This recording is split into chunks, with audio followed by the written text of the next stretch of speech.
right now, you barely hear people talk about the allegiance to the country. You barely hear people talk about, I owe allegiance to my state.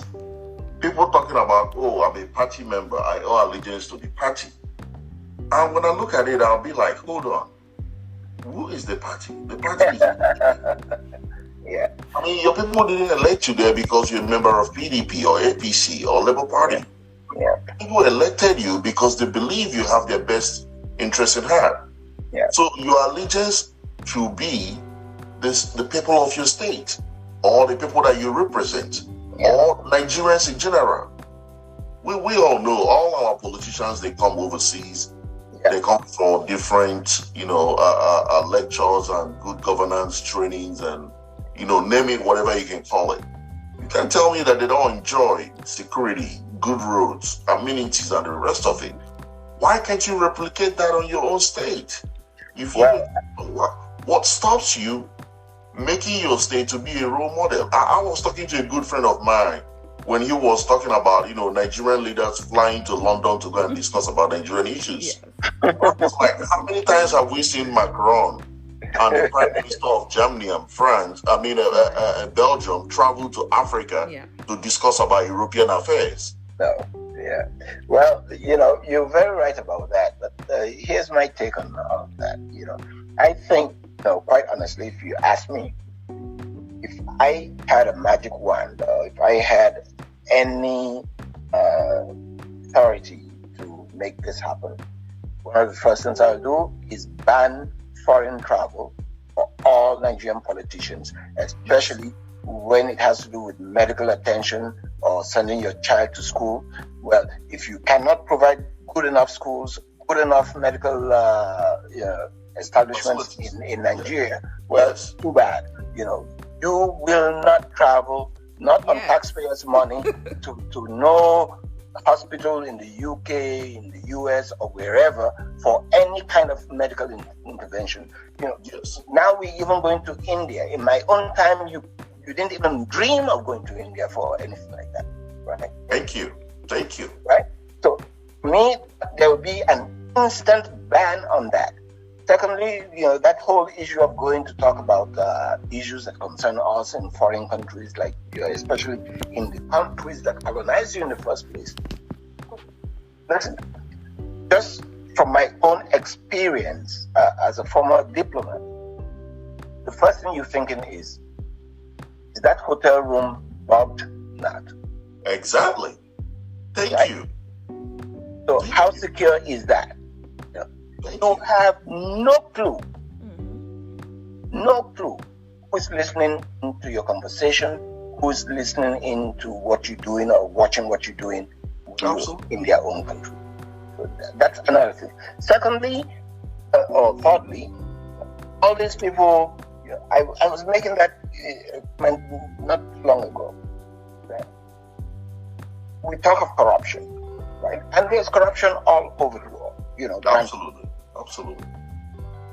It's the level we've taken it in Nigeria that is absurd, right? How does a snake eat billions of naira? Where? That surpasses, I'm a literature person, right? I couldn't even imagine that. Somebody give me such an excuse. Nigeria is the place where the impossible becomes possible. Just, I never, fathom that. Then, I'm saying, all right, you stole some money. Well, use it to develop your village now. Why would you take your money that you stole from Nigeria and take it abroad? Yes. Bank it in a Swiss bank or in a French bank or in a bank in Dubai or wherever, Yes. That's our money that you've given them to develop their own country. You don't need that. And then you turn around and you ask for aid. Well, the aid they give you is still your money. Now your money and your resources. Yeah. It's not even just asking for aid. They take the money that you stole from your people, give to their own people to develop the economy, and they turn around and impose visa sanctions. Of course. On your citizens, so you don't come in. Yeah. It just doesn't make any sense. It doesn't. How can you have billions of dollars stashed away in a Swiss bank and your village doesn't have electricity, it doesn't have water? No. You can't even drive on a good road to reach. We don't even have to go far. When I was in Nigeria, I was, a Zimbabwe diplomat came, and on our way to our meeting, he saw the long queue at the gas station. So of course, this is his first time to Nigeria. He said, are they giving a discount on, usually like when you see a long queue in other countries, either somebody's giving out something for free or, at a discounted sale price. And I now told him, no, sir, it's full scarcity. He said, what does that mean? So I said, what? So first of all, I was like, wait, Zimbabwe, he said, Nigeria is rich. Like, he said, don't you guys have oil? He said, I don't understand what you mean, full scarcity.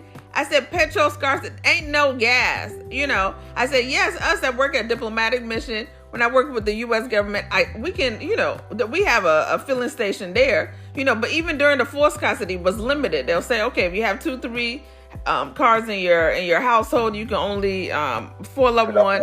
So so that's one. So that was a shocker to him.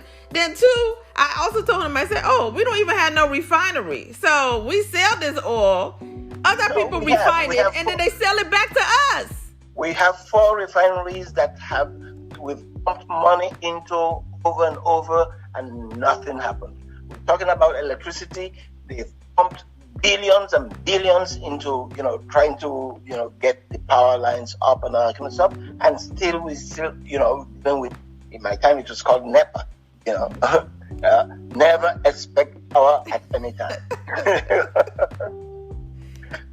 And Nigerians are creative, and I guess it's a coping mechanism, right? We make fun of everything. We laugh at everything. That's why comedy is such a big thing in Nigeria now. Yeah. But in all seriousness, if we want respect in the world, right? Not just for Nigeria, but for Africans in general. Yes. We need to get it right in Nigeria. Yes, absolutely. I agree with you. We need to there's no two-twos about. Yes. There must be. We call the giants of Africa and the, all kind of names we have for it. If we don't get it right, we're not doing any favor to the Cameroonian. We're not doing any favor to the guy from Niger or from the Dakar in Senegal or from even Accra, Ghana. Name it. Because the outside, the first thing is see you as African. Yes. Right? Oh, you're African. Exactly. Right? So for Africa to get it right, for Nigeria we need to get it right so that Africa can be respected. I think that is also important to stress, because sometimes we're so parochial in our thinking. We're looking just at the country, and we're talking about, let's split it up. Honestly, there was a time maybe I was even in favor of let everybody go their separate ways, but not anymore, because quite honestly, the possibilities that we have as a unified country is greater than splitting up, right? I must address that. I don't want to be a big fish in a small pond, right? The bigger the pond, then let's all swim in that pond, right? Yes, absolutely. And the kind of respect that you're going to get, is only going to come when they see. Look at the numbers. There is nobody in their sane mind who is going to ignore a market of over 200 million people. Nobody. It's not possible. No way in the world. Yeah. Absolutely. Right?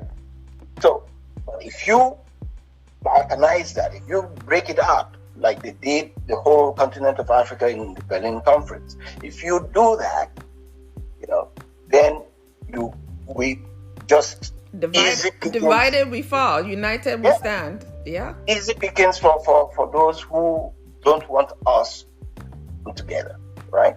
So I think we need to focus on what is positive and what is good about that country. And there's a lot good about it. Quite honestly, there is, and start respecting that, start understanding that, and start teaching our children. Listen, I went to Government College Ibadan. Government College Ibadan was one of those colleges, federal government colleges. There was one in Umar here. There was one in somewhere in the north. And the idea, I believe, at the time was to get young Nigerians from all across the country to study together. You in the same boarding school. You go to class together. You become friends and that kind of stuff. And this year is the 60th anniversary of my starting at GC, at Government College Ibadan. Wow. And those of my classmates who are still alive, we're planning a reunion in July, in Nigeria. Now, that is something. I went to school with people from all over the country. When the war broke out, it was heartbroken seeing, my friends, have to leave school and go back to the East in those days. I was heartbroken. I was crying. Mm-hmm. I could not understand what was going on. That's just way beyond my comprehension. What is going on? Why would they pick on Alex? Why would they pick on what's his name? Why? Why does he have to leave because he's not from this part of the country? No. So, but we do not understand how great that country be when we pull our resources together. And the biggest resource we have is not oil. The biggest resource we have are the people. Yeah, people. Absolutely. Human resource. Yes. Yeah, that's the biggest resource we have as a people, and we need to be able to use that to our advantage and realize, like I said earlier, that it's not just about us. It's also the same way they look at us. That's the same way they're going to look at the guy from Kenya. That's the same way they're going to look at the guy from Uganda, from the Congo, because you're all Africans. Yes, so, and I think that even leads me to my next question. Is that just working in the diplomatic sector, and also being a Nigerian that was posted, a Nigerian American, but of course representing the U.S. government, posted to Nigeria, and just talking to my other diplomatic colleagues. So I wanted to get your opinion on bilateral and regional and multilateral engagements, your advice for young diplomats. So going specifically back to the point where you said you were in the room with Russian diplomats, they were speaking their language. And then when you all now switched to your own native language, they now got uncomfortable. So when we talk about diplomacy and, we're talking about protecting our people, nation, also our information, our culture, our language, preserving it. Language preservation has been very, very rare, even with, I would say, the younger generation now. A lot of my cousins, even when I went back home, they did not speak Yoruba. They were shocked when, even when I did with the Ministry of Health, Minister of Health, permanent sec in Lagos, when I go on site visits, and they're signing bilateral agreements, and then we will have our sidebar conversation, and I'll tell them, I said, Mobo Yoruba, that I was, and I said about Mio so that, of course, my accent and everything is, but I said I would prefer for you guys to have this conversation in Yoruba, and then you have a right to negotiate most of those diplomatic circle size. So I'm just talking about bilateral, one-to-one, nation agreements. So let's say Nigeria and U.S. or Nigeria, Russia, whatever the nation be.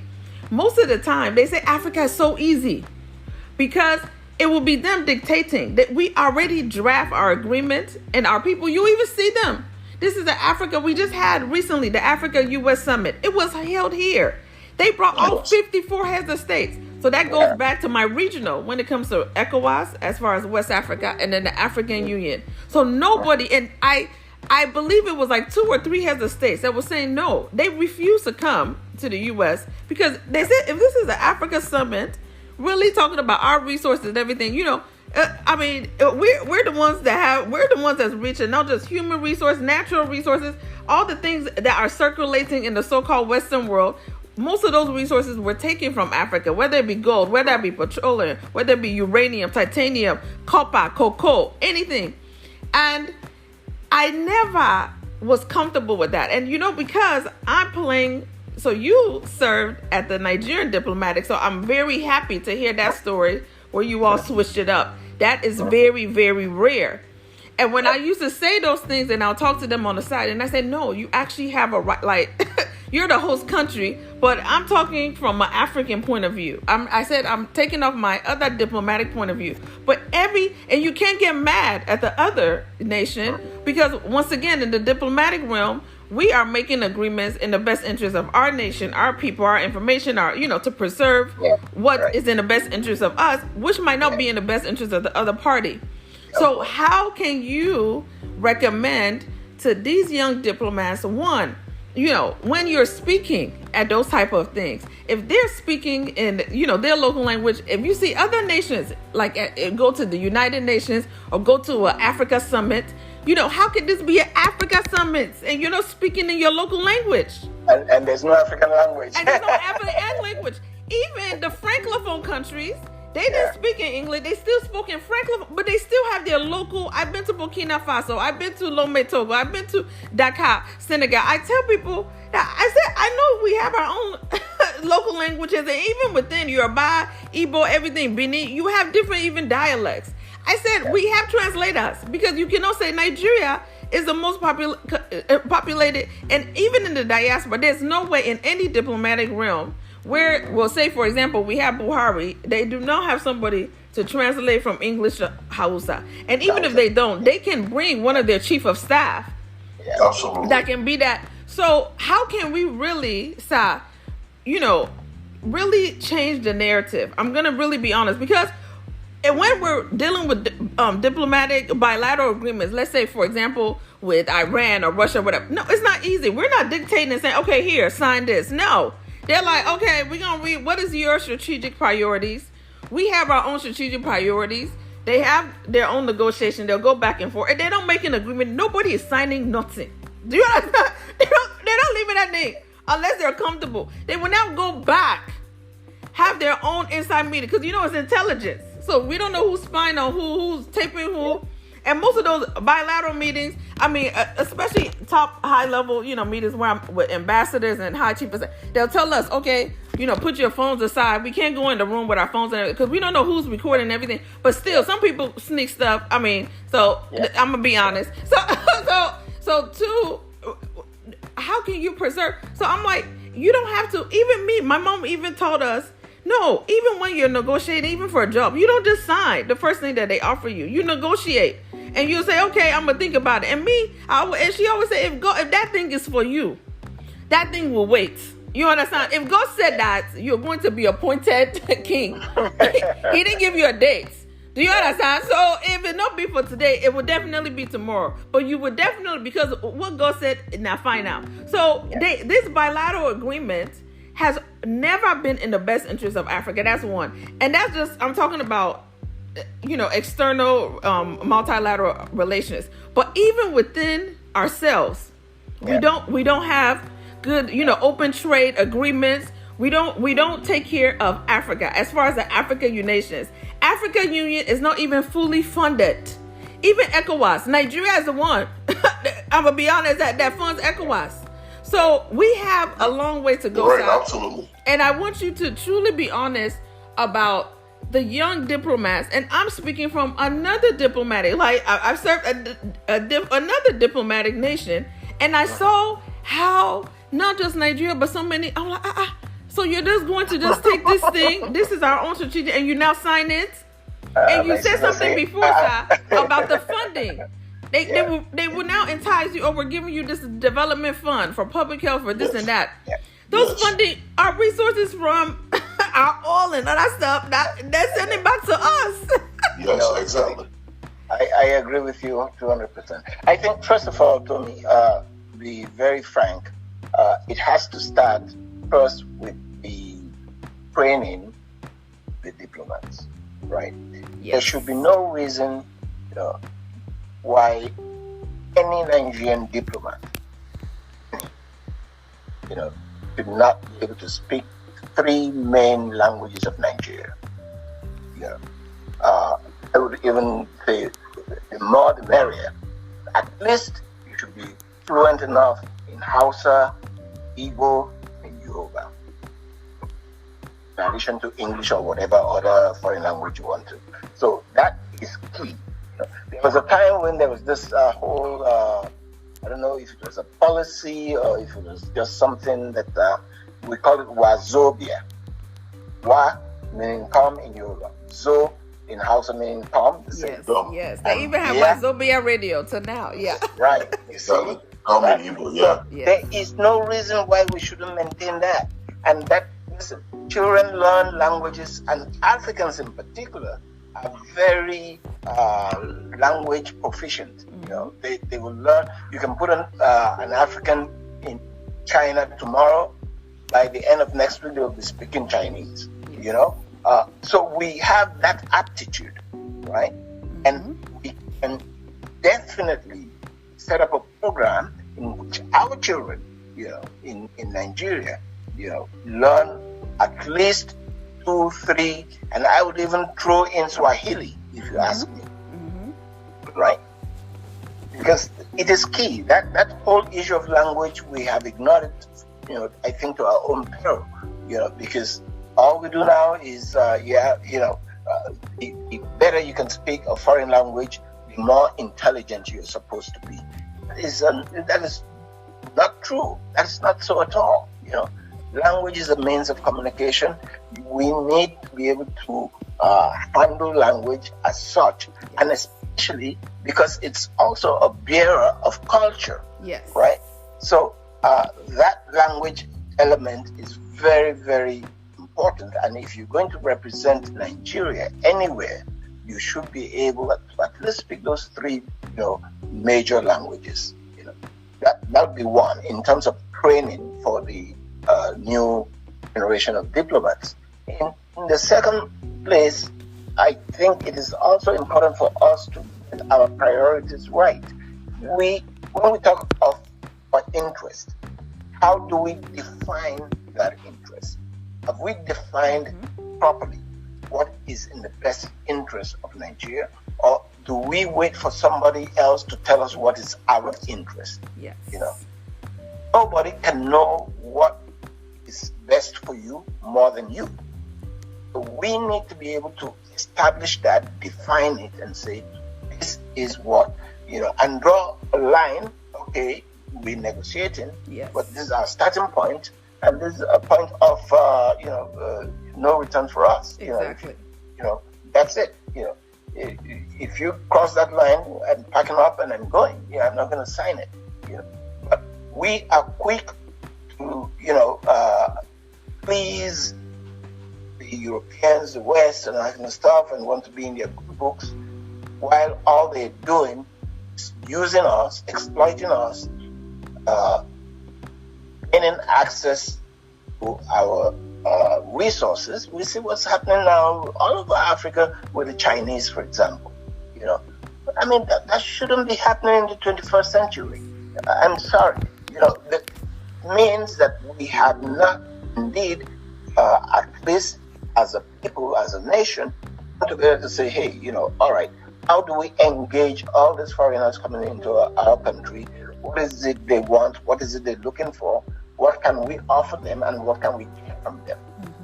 So we need to be able to establish our own interests, what are paramount in terms of our interests, see that we can safeguard and guarantee those interests in any negotiations we enter into, whether it's in a bilateral form, whether it's in a multilateral form, and whether it's on an international level or even at the level of the UN.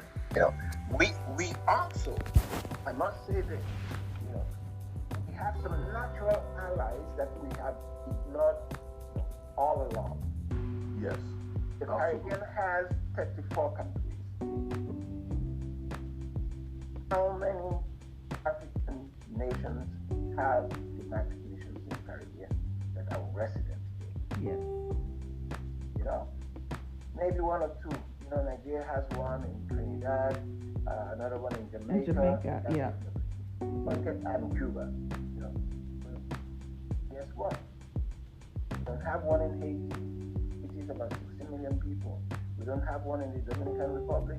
We don't have, you know. What do we do? And how can you know your natural allies? Because these are people Yes. that we are our cousins. Yes. They are family. And they have Nigerian communities there. They want to be treated as such. Yes. And you can easily trace their route back to Africa.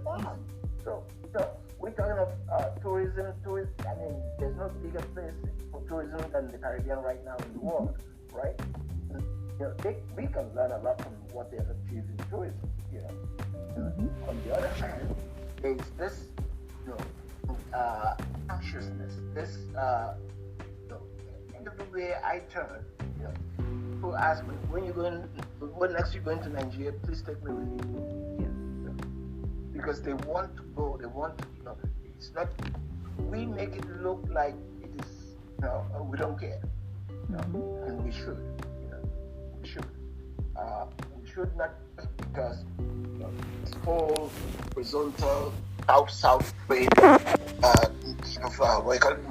everything we measure in economics, and I'm not saying that it's not important, but there is an affinity, historical, cultural. You know.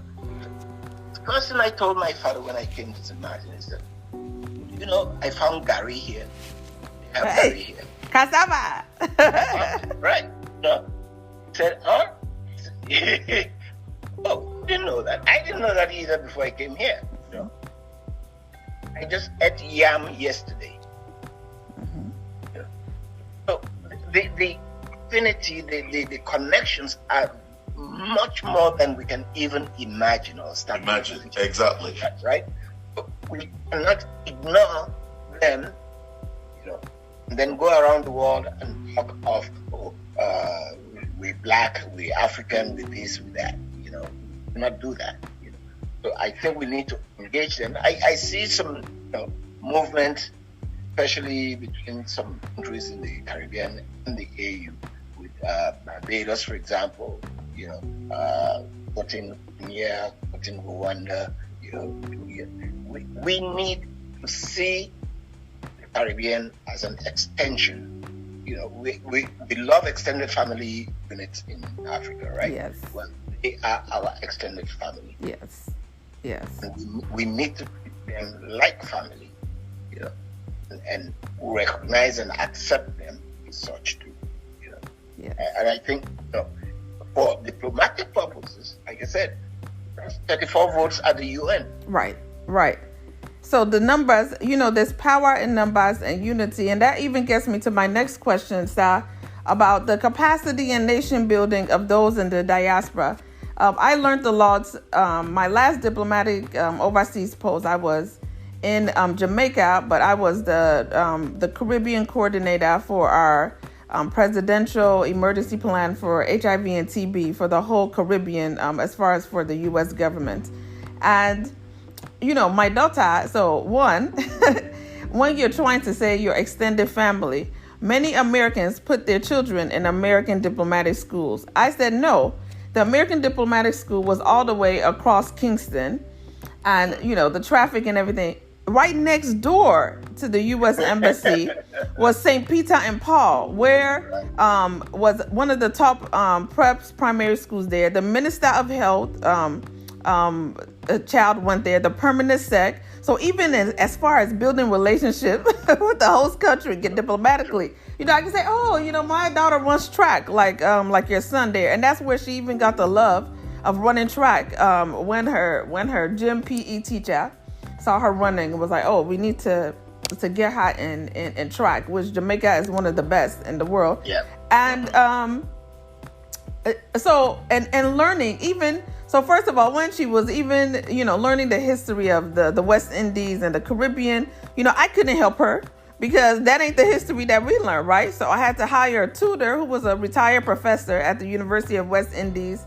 And I learned a lot. And they even have Calabar School. They have a village, a peerage for Calabar. I learned Nigerian history. Yo, I would have never. This is helping her with homework. So you said a key thing about learning language. So I want to take it back there as far as nation building and preserving our culture. Even foreign service diplomat. I've met Oyinbo diplomats, white Americans that speak Yoruba, that speak Hausa. Because within even the foreign service, even one of my diplomats that is supposed to a Spanish-speaking country, you have to take classes, you have to take courses, because they know that language is a good way, do you understand, to be able to negotiate. So one, I think, yes, it should be a requirement for a foreign service that you got to speak it, at least understand it, for goodness sake. Right. So that's number one. And then, number two, going back to history, what is being taught at our school at that foundational level? What is being taught? And is the true history, because we have a very rich African history, not just Nigerian history, but rich African history, and just the connections between each of our countries. Before, just like you said, the Western Berlin Conference, we were different kingdoms. If you look at the history, the historical, you'll see Niger Kingdom, or you'll see, so and that kingdom will contain many countries, so even in biblical times, you will see a king over 133 provinces of kingdoms. So just to put it into perspective, when we're talking about history and showing how connected we are, because, for example, for Ghana, they have avenues where now they're accepting a lot of African Americans. I have a lot of African Americans that have moved home. One diplomat, he was a lawyer. He worked at the Department of Justice. He's now living in Ghana. He also has a Caribbean background. He opened up a Caribbean restaurant. He said he's living his best life. He's never felt at home, even here in America. He was always scared. Even this is a lawyer, a top diplomat, was working in DC. He grew up in Chicago with me, but will always be scared, that he will be a victim of violence and be pulled over. He'll be at the wrong place at the wrong time, but just because of the color of his skin. So the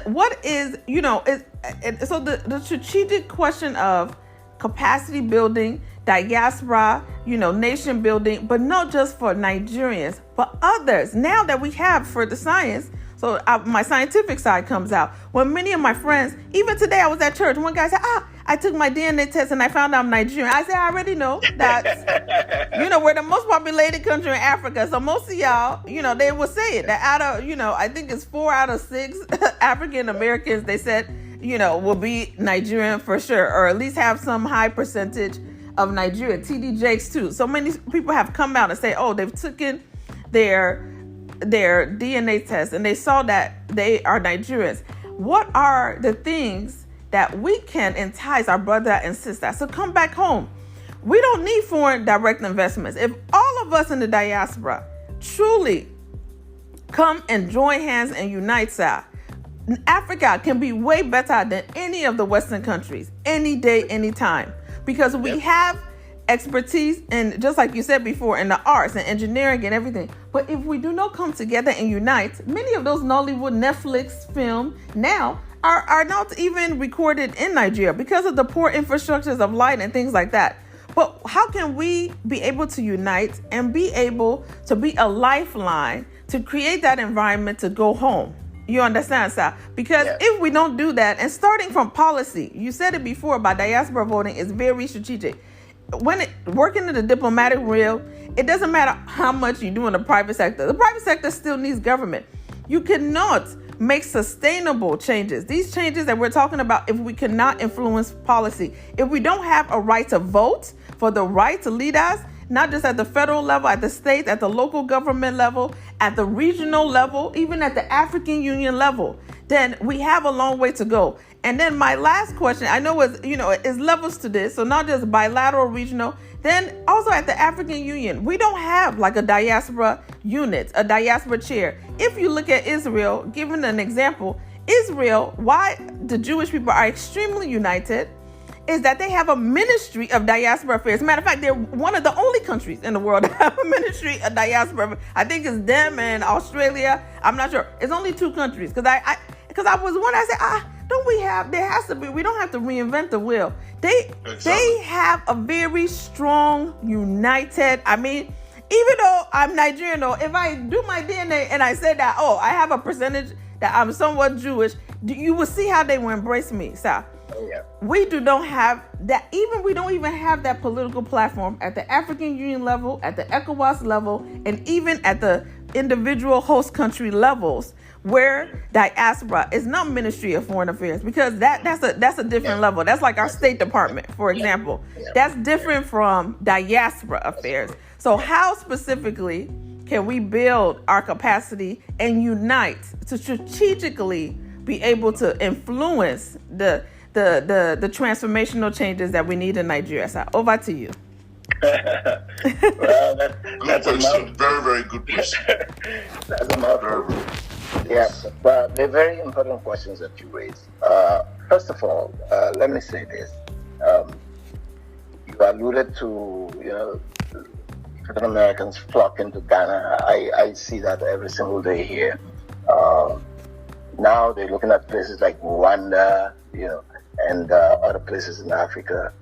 But again, it's, where people feel welcomed, where you will go where you feel welcome, where you know that, you will not be treated fairly, you will not be treated as a stranger. Because one of the biggest appeals that Africa has for the African diaspora in general, that's African Americans, Caribbean people, Brazilians who are black, etc., is the fact that when they land in any part of Africa, they don't look different, right? So they are instinctively like us. Yes. Seen as one of us. I'll give you a joke. Well, it's not really a joke. This really happened, right? A friend of mine from Nigeria goes back to Nigeria with a friend, an African American, goes back home with him and that kind of stuff. He was from maybe Chicago area too. And, they got to Lagos, and this friend of mine started speaking Yoruba and that kind of stuff. And of course, the immigration officials start, welcome back home and that kind of stuff. And started speaking to his friend, the American, in Yoruba. And of course, he couldn't speak nor understand Yoruba, so he didn't know what they were saying. He was looking at the friend. And immediately, those officials thought, this is one of those JJC who's pretending not to know how to speak the language anymore. JJC, Johnny Just Come, for those that don't know. And I've been called that many times until then I now tell them, no, more boy Yoruba, I just can't speak it well. You see? So the point I'm trying to make with that is that, that instant integration into the society, into the community, where you don't have to, you're not looked upon anymore through the color of your skin, that releases a lot of stress. So you're home in a sense. That's you true. don't have to, behave in any particular way when you're stopped by the police, because the police, the person is going to think is that you're one of me, one of us. Yes. Right? So that is a big factor for many of them to want to relocate back.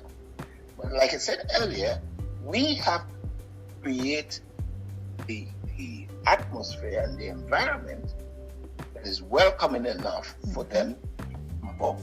Not that I want to say give them any special treatment, but so what? So what if we did? They are family. We treat family like that. So why can't we tap into their reservoir? They're a big resource too.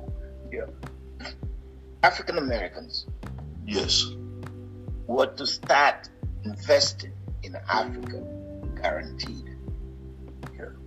You know what transformation that's going to be for Africa and for them?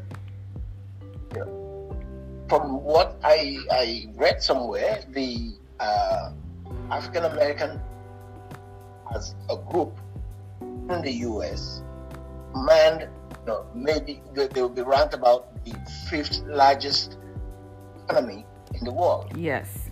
Yes. Right? At least in the top 10 Yes. in the world. Yes. Yeah. From an economic standpoint, yes. Yes. Right. Yes. So you imagine that. Coupling that with the immense market we have in Africa, with all the possibilities we have in Africa, it's a win-win for everybody. Why don't we do it? Why do we, being blindfolded by all this Western hype and all this, why can't we tap into that? It only takes one country to start doing it. Once one country starts doing it and starts doing it successfully, all the others will start emulating. We like to copy, what we believe is a winning formula. All the other countries will fall in line. Now, of course, we have to be mindful of the fact that the Europeans ain't going to take that line down because they don't want that. Not in their interest. Yes. Absolutely. Let us fight for our own interests first. Let's recognize that. Let's identify what those interests are. And let's fight go for after it. them. Yes. Right. So that'd be one. Two, in terms of, And so can you also talk about even more, for many people that don't know about Festac, that was the famous festival back then that you talked about. My mom, she was actually one of the chief catering officers during the Festac. Really? And I think that is very important to talk about that, especially because how we are known for our Afro beats. You talk about Burna Boy, our entertainment. And that is also a way, because she also said during Festac, they were able to build houses. She was even saying that her request of not being able. Festac town. Yes, there's a Festac town, and that she was not able to get one of those allocations that so many of her friends were able to, and a lot of those African Americans, some of them even married, came home, found their spouse during that time, and even continued to stay in Nigeria, up until now, and have descendants. So what type of things, even if we can't do it at the diplomatic level, but that was, at even a lot of private sector organizations were involved in that. We can take it from the entertainment level of enticing people, even in the real estate level, which everybody wants to invest. You can invest anywhere. Like Donald Trump, he has Trump Tower all over the world. How can we show them that, this is an untapped resource for them to be an economic strong house? And also, how can we make sure that they have buy-in? You can't have buy-in if you're not a citizen. They are truly our citizens. They were stolen and they were put into slavery. And one of my African American friends said, okay, Tomi, you have a flag, you have a nation. We don't have a place to come home. Like Ghana, now they're even giving them, access to have dual citizenship, which is also allowed here in the US.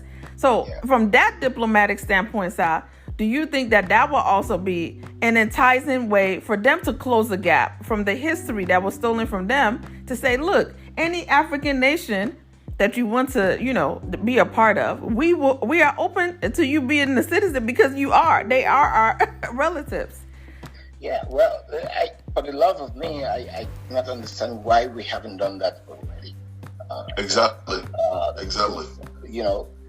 Those are very simple, easy things to do, other than the fact that, quite honestly, the whole issue that's making this seem almost a Herculean task is ignorance, right?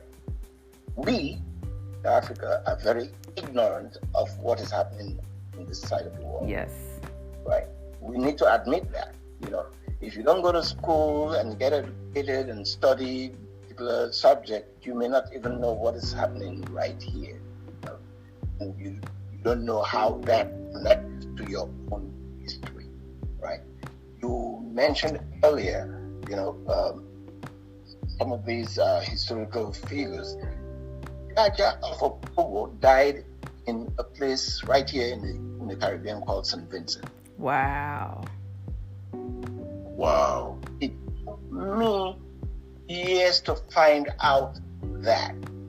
And that his people demanded that his body be returned to Opobo. And the British then put him on a ship and shipped him via the Canary Islands in Spain back to Opobo. Raja of Opobo. Right.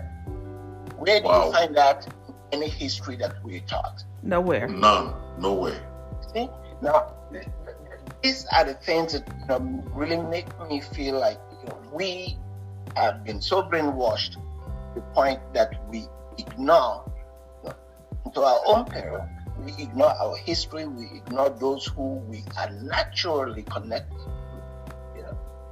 And they want to be recognized. They want to be, it's a two-way street, actually.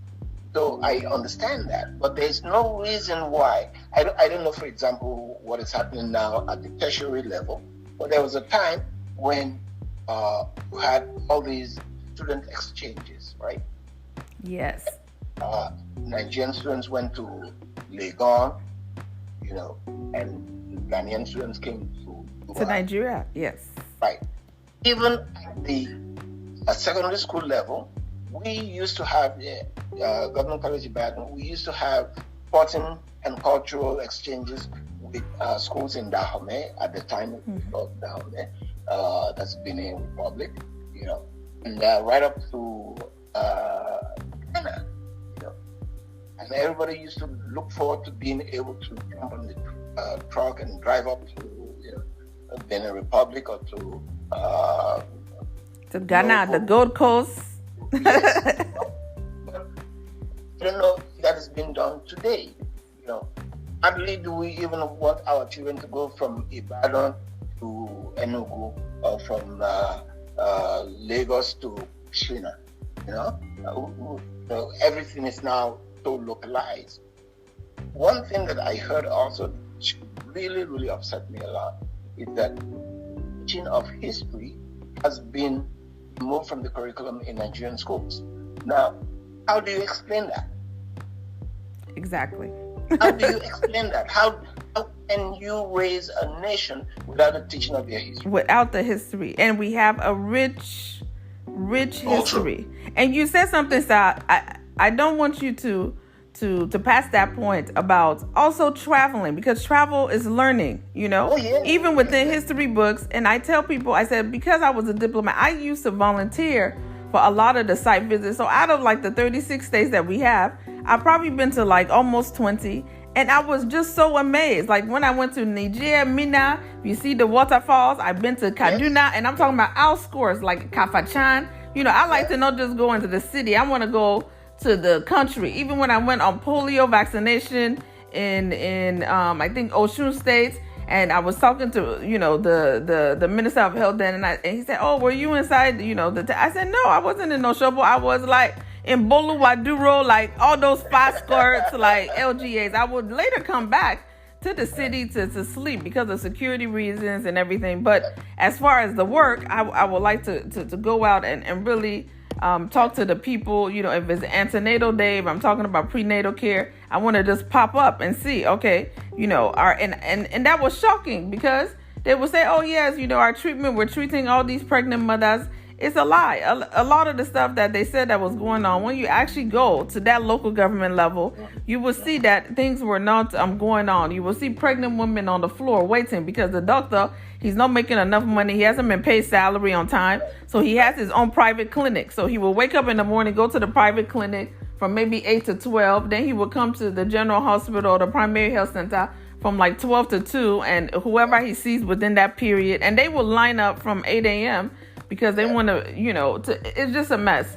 So, traveling, as going back to my point of traveling is learning history. They used to have, what did they call it? Excursions. I'm trying to think of, that's not, Sal, that's not even a requirement now. Like before it was a requirement. That's why I was saying, even before we started this show, is that you all really enjoyed the real Nigeria, and not just exchange. You mentioned about exchange within other African countries, which are important, but Nigeria was so strategic to the world that my cardiologist trained. He did his residency. He's one of the top cardiologists at the University of Chicago Hospital in Jos, Plateau State, that you talked about. I met another physician, a medical doctor, who also did an exchange program in Ibadan. You understand? So, and they speak, I was shocked. I said, the guy, he was speaking Hausa. The other guy, he was speaking Yoruba. This is a Caucasian white guy. And they got their training, and they said they got one of the best training. That was one of the best experience that they experienced. So if other people are appreciating our history and our culture, how come that history, which is very disheartening, has been taken out? Things like excursion, traveling to see other communities different than yours, because Nigeria is very diverse and very beautiful. Why? How can we prioritize that, sir? Well, I don't have all the answers. To tell the truth, I don't. Yes. What I do know is that it is ill-advised to do that, to take out history. I am for refining, modernizing the whole curriculum that is being taught in our schools. I'm also for making sure that the history that we are taught is not their history, not, as they would say here, his story, right? Mm-hmm. But ours, right? And like I said, I went to school in Nigeria right up to when I was 17 years old, and never knew anything about BADEJO or dying in the Caribbean. And it's just one example. You mentioned about the Calabar school in Jamaica and all that stuff. I have Jamaican friends. When I tell them, I said, the Calabar school that you have in Kingston, you know that it's named after city, Nigeria, where I come from. They said, no, that can be, but it's right there, And then they said, oh, wow, I didn't know that. They didn't know that. And it was not up until this year, to give an example, that the Nigerian ambassador on our Independence Day went, to the Foreign Affairs Minister in Jamaica, and they did a visit in Calabar, and they were teaching them about Nigerian history and even where Calabar is in Cross River State. They had no clue. So even we have a role that even if they didn't know, the Nigerian ambassador, she's very good. I can't remember her name, but she went the extra mile and said, no, I think that it'd be nice to go there. So that was one of, her visits on her tour for Nigerian Independence Day, bringing more awareness of Nigeria to the Caribbean culture. She did that. She started her tour that launched at the Calabar High School. And I was like, wow. So it took all these years for people to connect the dots. Oh, that's true. That's true. And you know what's even more, interesting, if I may put it that way, is the fact that the links. I always said this, right, and that's from my own personal experience. That one of the reasons, and that's why I said ignorance is one of the biggest obstacles we have to coming together. When we meet our African American, our Caribbean brothers and sisters, we very seldom meet in our respective homes. So we meet them in the U.S. college. Yes. We meet them in Europe, studying or working together. But we seldom meet them like in Jamaica, like you did, or they come to Lagos or to Enugu. We don't meet there. And that's where the travel that you mentioned earlier comes in. So when you meet somebody in their home, a space that is not yours, you're behavior is different. Mm-hmm. You know? Mm-hmm. If you meet me at home, you won't see me wearing tux. You won't see me wearing shoes or boots or whatever. You will see me in my slippers. You probably see me in a t-shirt. You will see me home. Mm-hmm. Right? That is the real me, not one that you meet in a restaurant or in a conference or at school, all tied up. Right? It's not the real me. The real me is the one you meet home. At home. Right? Yeah. So if I'm drinking Gary, I offer you Gary to drink. Exactly. Right? That is the real me.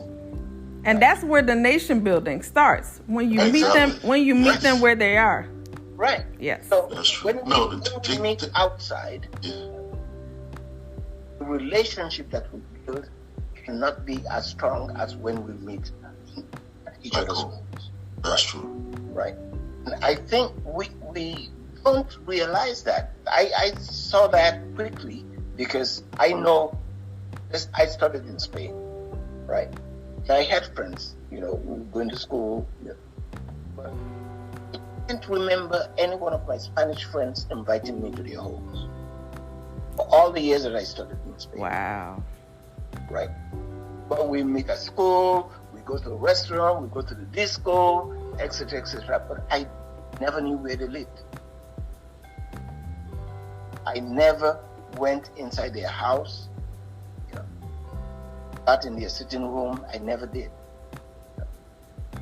So how do you spend 6-8 years in a place, make friends, who you don't know anything about their homes? So the relationship remains superficial. Very superficial. Absolutely. Yeah. We're friends, we exchange, what I call it, emails and this and that up to now. But, it just dawned on me that, hey, I never met this guy's family. Yeah. Yeah. I was never in their home. Why? And the same applies to us. And when I say us, I'm not just saying, the Nigerians and the brothers and sisters in the diaspora. I'm also, even when you come to think of it, talk about Nigeria itself. How many of your classmates, how many of your friends have you been to their homes? Home. Their real home. And yes, I think that is sleep, where they wake up, where they eat, where they, And for us, also putting it from the diaspora point of view, how many of your close friends from other cultures, whether it be African Americans and so forth, have we taken back to Nigeria, which my sister, she was able to do, and I have done, even, at the diplomatic level, I'll say, when we're requesting deployers, I'll say, one of my classmates, okay, we went to Emory together. I'll say, Darrell, and he was working for National Institute of Health, and he came to Nigeria, and, I brought him to my home. It's different from coming to Nigeria as a diplomat. They put you in a hotel. Exactly. I took him to my home. I said, look, now I'm going to show you the real Nigeria. We went to a suya joint. We went to a place where point and kill. We had live band. Like, he had the ball of his life. I probably got in trouble because I was supposed to get it cleared by the security, But anyways, we had our fun time. My sister, she's a part of sorority here. She took her sorority friends and they did a tour. They first started in Morocco, then they went to Ghana, and then they went to Nigeria because she wanted to show them that Africa is very different. You understand? And that even within Nigeria, we're very different. And of course, took them to the fun things, like they went to Nigerian wedding. They went to, an Afrobeat concert. And now, even after that first initial visit, a lot of them now travel on their own and go back to Ghana, go back to Nigeria on their own. They've made other friends, I call and I'm like, wait, Mookie there or whatever, my cousin, I'm like, okay, they didn't even tell me, so I'm like, we the one that introduced it. We're your real original family. But it brings me so much joy. And you said a very key point, which is important. If I have never even been to your home, I can say, My friends that, you know, are from the Latino heritage or Pacific Island, I can say, okay, I've been to their home. They're from Guam. I say, good morning, hafa day. You know, if they're from American Samoa, talofa, you will know their greetings. Their eyes light up like, oh my goodness. Like this lady, she's one of us. Yes. So it is very absolutely important. Yes, sir. Yeah. People's language goes straight to their heart. There's no doubt about it. Of course. You know, people's language goes straight to their heart, and they their feel food, like, everything. yeah, absolutely. They feel like you're